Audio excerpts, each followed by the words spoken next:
হরে কৃষ্ণ। সমস্ত ভক্তবৃন্দেশী চরণে দণ্ডবাদ প্রণাম। সর্বোপরি ছিল প্রভুপাদের চরণে সশ্রদ্ধা প্রণাম নিবেদন করি। আজকের গীতা পাঠ শ্রীমদ্ ভগবদ্গীতা প্রথম অধ্যায় 28 নম্বর শ্লোক। অর্জুন উবাচ দৃষ্টে মাম সজনম কৃষ্ণ যুজুৎসং সমুপস্থিতাম সিদন্তি মম গাত্রাণি মুখং চ পরিশুষ্যতে। অনুবাদ। অর্জুন বলেন, হে প্রিয়বর কৃষ্ণ,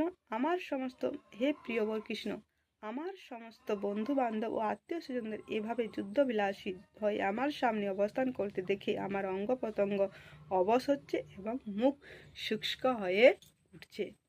তো আমরা অর্জুনের বক্তব্য শ্রবণ করছি। তো অর্জুন বলছেন, আমি এই আত্মীয় স্বজনদেরকে দেখে আমি বিষণ্ণ হয়ে পড়েছি। আমি যুদ্ধ করব কি করে? এই কুরুক্ষেত্র মাঠ শুধু কুরুক্ষেত্রের মাঠ না, আমাদের পরিবারটাও কুরুক্ষেত্র মাঠ। আপনি যখন জীবনে উন্নত হবেন, আপনি যখন ভক্তিতে প্রবেশ করবেন, ভক্তিতে এগিয়ে যাবেন, তখন আপনাকে এই আত্মীয় স্বজনদের সঙ্গে, একে অপরের সঙ্গে আপনাকে সংগ্রাম করতে হবে, লড়াই করতে হবে, যুদ্ধ করতে হবে। তো এখানে অর্জুন বলছেন যে দৃষ্টে মাং সজনং কৃষ্ণ। তো এই দৃষ্টান্তটি হচ্ছেন গীতার প্রথম অধ্যায়ে এর অবতরণ। কারণ